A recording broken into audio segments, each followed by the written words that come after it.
Ego sektoral hingga keputusan yang saling tumpang tindih menjadi persoalan yang dipertanyakan publik. Misalnya, polemik operasional KRL saat pandemi. Tuntutan daerah agar operasional KRL dihentikan ditolak pemerintah pusat. Boleh tidaknya ojek online mengangkut penumpang juga sempat memunculkan kontroversi. Saya bertanya ke Presiden Jokowi, setiap kebijakan yang diambil dalam mengatasi dampak corona ini, mana yang lebih diprioritaskan? Ekonomi atau kesehatan masyarakat? Pak Presiden, yang juga disoroti adalah selama masa pandemi ini dan kebijakan-kebijakan yang diambil. Tumpang tindihnya kebijakan antar lembaga atau antar pemerintah pusat dan pemerintah daerah.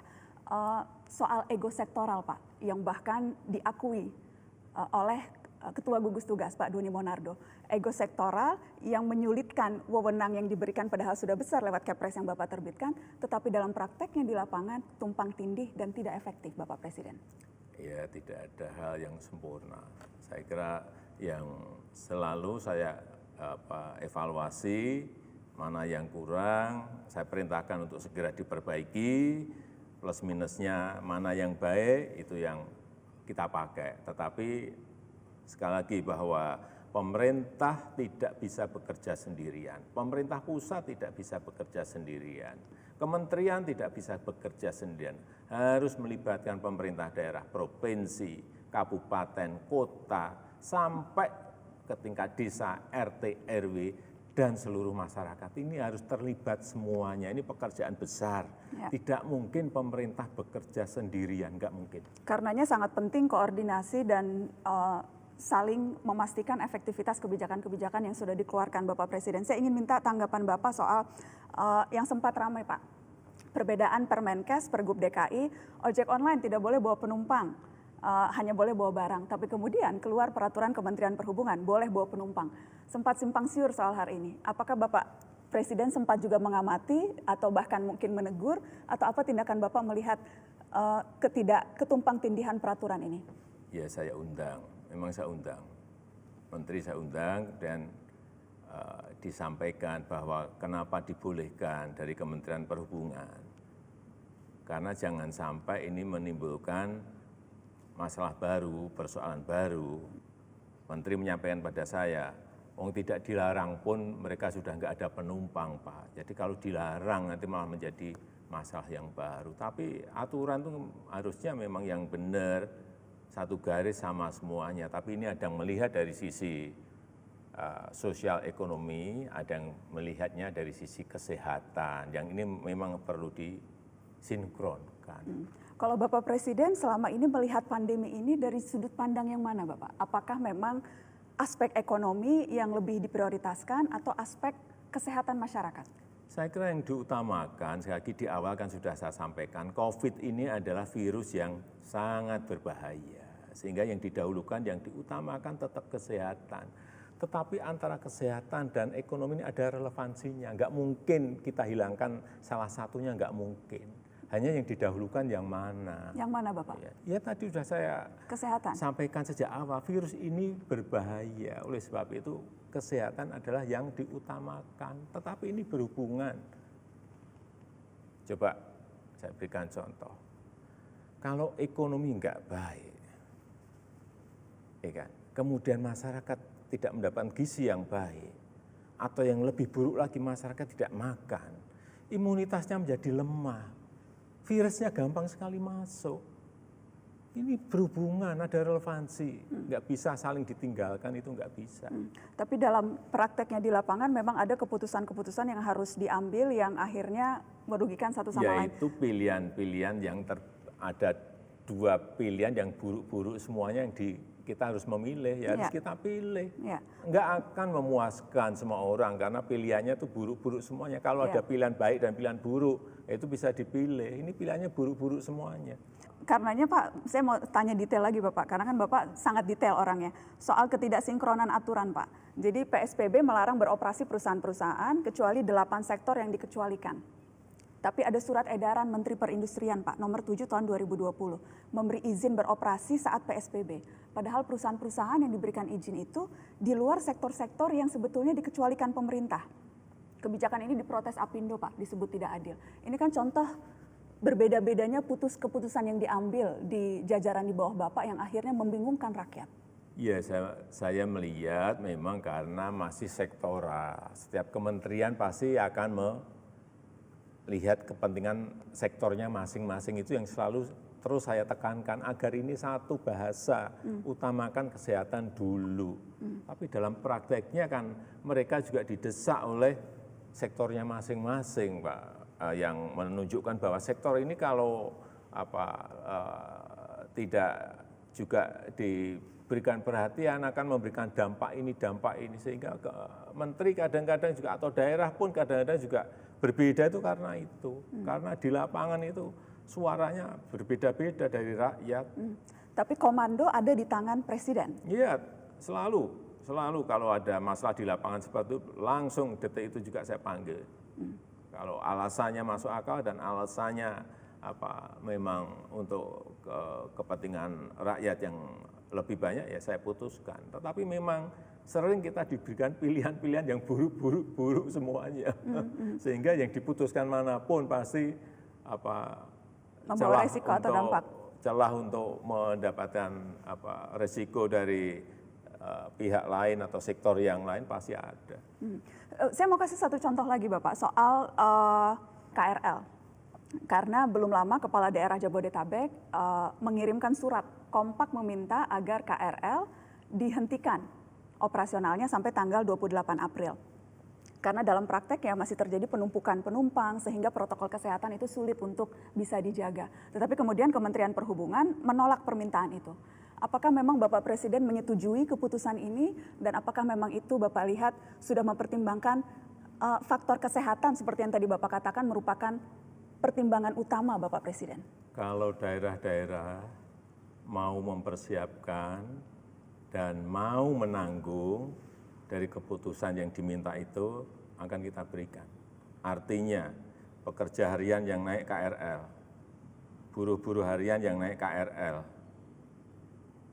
pedagang asongan yang mendapatkan nafkah dari naik KRL, karena naik KRL itu sangat murah sekali. Itu ditanggung oleh mereka, dijamin oleh mereka dengan bantuan sosial yang baik, saya hentikan. Tapi tanggung jawab itu ada di pemerintah daerah?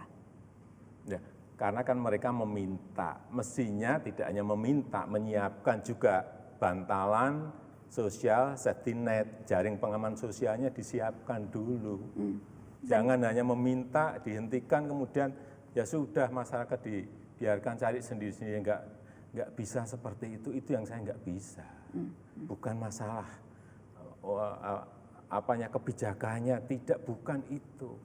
Nggak apa-apa, dihentikan nggak apa-apa, tapi ini siapa mereka, siapkan dulu bantuan sosial untuk mereka. Atau kalau tidak, saya kemarin menyampaikan, kalau ada bus, siapkan bus agar tidak berdesak-desakan di KRL, sehingga tetapi busnya juga diisi separuh saja sehingga ada physical distancing di situ, sehingga ini memberikan solusi. Hanya kebijakan, kalau kebijakan yang tidak memberikan solusi itu akan memunculkan masalah yang baru.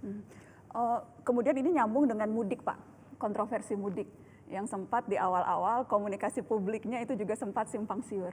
Jadi sesungguhnya Pak, saya bertanya sekarang langsung ke Bapak Presiden, mudik itu diperbolehkan atau dilarang oleh pemerintah? Semua kementerian pro dan kontra, ada yang setuju, ada yang tidak setuju. Tapi sejak awal sudah saya sampaikan kepada Menteri bahwa suatu saat pasti akan saya larang. Suatu saat? Iya, bisa aja besok pagi, bisa aja minggu depan.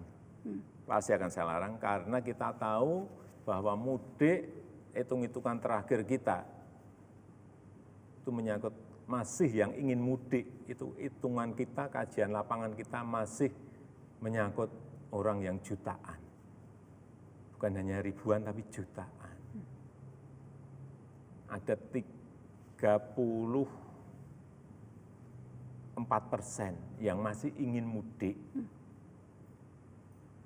Ini angka yang gede sekali, sehingga sejak awal saya sampaikan kalau angkanya seperti ini, kalau kajian lapangannya seperti itu sudah dilarang, mudik dilarang.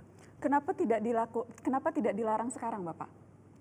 Kenapa harus menunggu melihat situasi sementara? Ya kita kan kemarin kita memakai ada transisinya, sehingga jangan sampai menimbulkan shock dan justru memunculkan masalah baru, rame-rame nanti begitu didadak rame-rame semua nanti ke stasiun, rame-rame nanti ke terminal, rame-rame ke bandara, yang terjadi ada penumpukan orang di suatu tempat yang itu justru menyebabkan tidak menyelesaikan masalah, memunculkan masalah baru, penularan yang akan lebih menyebar. Tapi yang dikhawatirkan bahkan masalah itu sudah timbul, Pak, karena data dari Kemenhub sudah hampir 1 juta orang curi start mudik. Sudah 900.000 orang yang sudah mudik dan yang sudah tersebar ke berbagai daerah. Apakah berarti ini memang keputusan melarang itu yang baru akan dikeluarkan melihat situasi, tapi faktanya sudah terjadi penyebaran orang di daerah, Bapak? Kalau itu bukan mudik, itu namanya pulang kampung. Memang bekerja di Jabodetabek, di sini sudah tidak ada pekerjaan, ya mereka pulang karena anak istrinya ada di kampung. Ya apa bedanya Bapak pulang kampung dan mudik? Ya kalau sama-sama. mudik itu di hari lebarannya, beda.